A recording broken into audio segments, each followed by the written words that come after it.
The World Economic Forum has declared that your thoughts are no longer your own. Your thoughts now belong to Klaus Schwab and the WEF, and you shouldn't try to fight this dystopian development because it's for your own good. According to Nita Farahani, the WEF now owns your thoughts thanks to a development of a new generation of smart headbands, smart hats, earbuds, and even tattoos. The WEF can monitor your emotional states, decode images you are seeing in your mind, and even gain access to your PIN number to your bank account. We're not talking about implanted devices of the future. I'm talking about wearable devices that are like Fitbits for your brain. It used to be that there was very little we could tell from EEG activity. But already, using consumer wearable devices, these are headbands, hats that have sensors that can pick up your brainwave activity, earbuds, headphones, tiny tattoos that you can wear behind your ear. We can pick up emotional states like, are you happy or sad or angry? We can pick up and decode faces that you're seeing in your mind. Simple shapes, numbers, your PIN number to your bank account.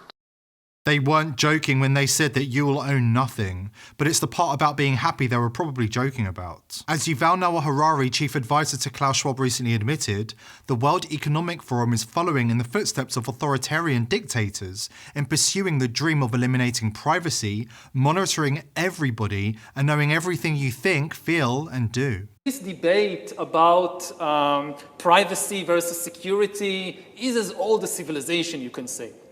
But there is something new now. For the first time in history, it's possible to completely eliminate privacy. Mm-hmm. It was just never possible before, and it is possible now. Something fundamental has changed. Mm-hmm. When dictators always dreamt about completely eliminating privacy, monitoring everybody all the time and knowing everything you do, and not just everything you do, but even everything you think and everything you feel. Whether it's a tyrant in ancient Greece or whether it's Stalin, they always dreamt about it. They could never do it because it was technically impossible. Now it's possible. And these dreams of the globalist elite are well on their way to realization, according to WEF agenda contributors at the Davos summit currently taking place in Switzerland. However, Nita Farahani and Yuval Noah Harari forgot to mention that the World Economic Forum has gained these powers because of men like Elon Musk and his company, Neuralink. Connecting the human brain to computers is a goal of all globalists and their organizations. Watch the World Economic Forum leader and transhumanism enthusiast Klaus Schwab casually discuss a future where chips will be implanted in people's brains from this 2016 interview. What the fourth industrial revolution will lead to is a fusion of our physical, our digital, and our biological identities. When I wrote the book, I started to write it for years ago. It was published 3 years ago. It was sold, very interesting, over 1 million times in the world. And what is interesting is that 800,000 copies, more than 800,000 copies of those 2 million were sold in 3 countries alone: China, Japan, and South Korea. You may be interested, who was the biggest buyer with 16,000 copies at the same time? It was the Korean military. Because the fourth industrial revolution will have a major impact also on warfare.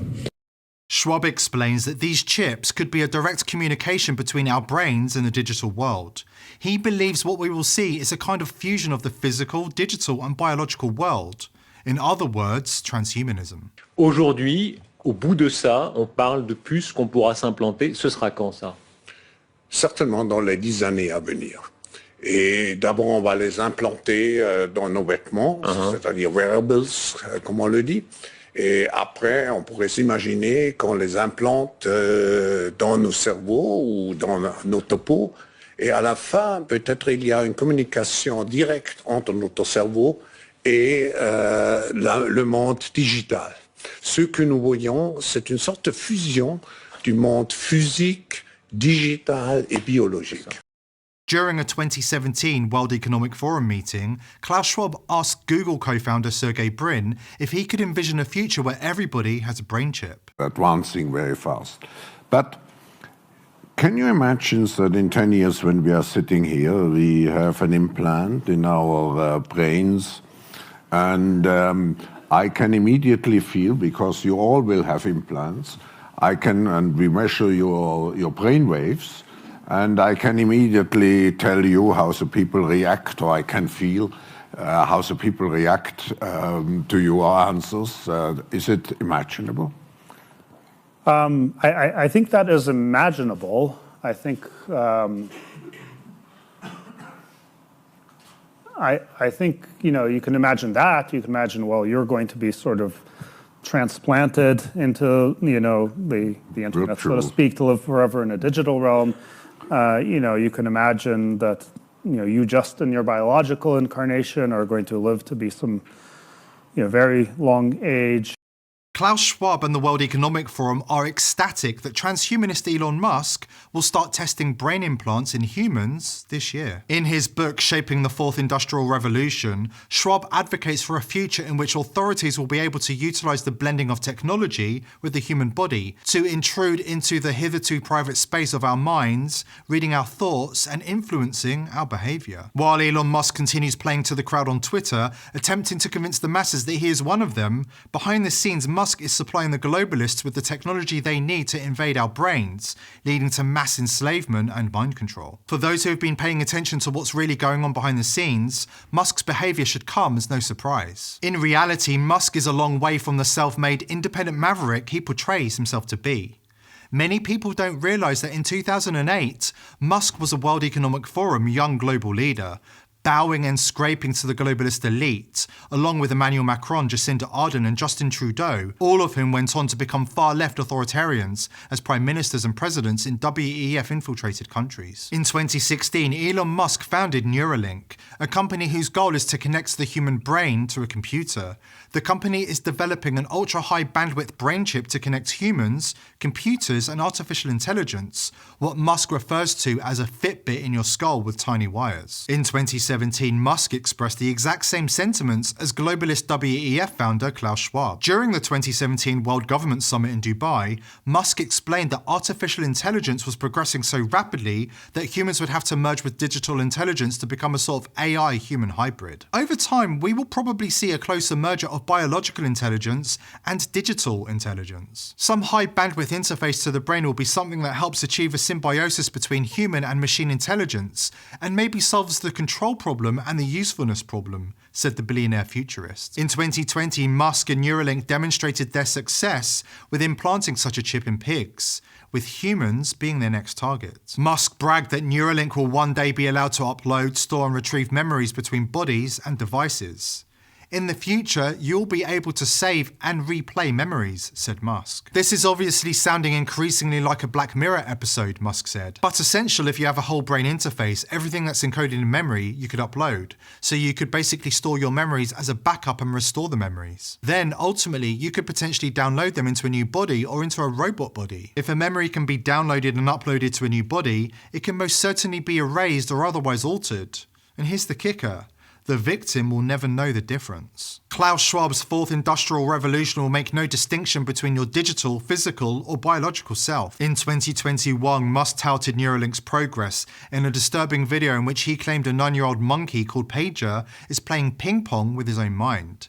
Neuralinks were being placed on each side of Pager's brain, according to the video. The links track the parts of the brain focused on hand and arm movements and record the neural activity. SpaceX and Tesla CEO Elon Musk is continuing to push the frontiers of neuroscience with controversial brain-computer interface startup Neuralink. A video posted to Twitter shows a monkey named Pager playing the video game Pong with his mind, thanks to a chip implanted in his brain. The post comes after an appearance by Musk on social media site Clubhouse in February, where he shared updates on the company's progress. According to Musk's predictions, Neuralink could shift to human trials sometime this year. We feel confident about getting the link procedure, the installation of a link, done in under an hour So you can basically go in the morning and leave the hospital in the afternoon. The chip is designed to read and write brain activity and could potentially aid patients with neurological diseases like Alzheimer's. Musk has referred to the device as a Fitbit in your skull, claiming it will one day give people telepathic powers. Elon Musk then confirmed that he'll start testing brain implants in humans by the end of the year, even though the majority of his brain-chipped lab monkeys either died or chewed their fingers off while experiencing horrific suffering, including having holes drilled into their skulls. This is the grisly reality of the future Klaus Schwab and his cronies have envisioned for humanity. According to The Sun, in one case, a monkey was found missing some fingers and toes, possibly caused by self-mutilation, legal papers claim. Another case revealed a female monkey had the electrodes implanted into its brain, which caused it to be overcome with vomiting, retching, and gasping. An autopsy later showed the monkey suffering from a brain hemorrhage. Bloody skin infections, monkeys collapsing, and other horrific side effects were also recorded in the results, according to court papers. Neuralink conducted its monkey experiments in partnership with scientists at the University of California, Davis. A legal battle is now being pursued to force the Californian University to release a cache of 371 grisly photographs of the monkeys reportedly killed or injured in the experiments. Ryan Merkley of the Physicians Committee for Responsible Medicine Advocacy Group said the public needs to be made aware of the monkey suffering. UC Davis thinks the public is too stupid to know what they're looking at, but it's clear the university is simply trying to hide from taxpayers the fact that it partnered with Elon Musk to conduct experiments in which animals suffered and died, he said. These photos are public records created with public funds, and the public deserves access to the research they paid for. In a statement released in February, Neuralink defended its testing measures, but admitted several animals were euthanized. Musk's determination to brain chip human subjects reveals just how closely he's working in lockstep with World Economic Forum founder Klaus Schwab, who's been discussing brain chips since 2016. And although now memory hold, there was an extended version in which he informed the entire human race that we will all be brain chipped by the year 2026. These are dark and treacherous times for the human race. Despite the assurances from the mainstream media, the globalist elite gathering in Davos do not have our best interests at heart. They are not committed to improving the state of the world. They are committed to improving their own lives and condemning the rest of us to live in a form of technological slavery without possessions, privacy, or free will. But the future has not been written, and the globalist elites will not win. The people of the world are slowly waking up. Are you interested in reaching a large and growing audience? The People's Voice offers a unique opportunity to promote your brand to an audience of millions of engaged viewers. If you would like to sponsor or advertise on our show, please email sponsor@thepeoplesvoice.tv.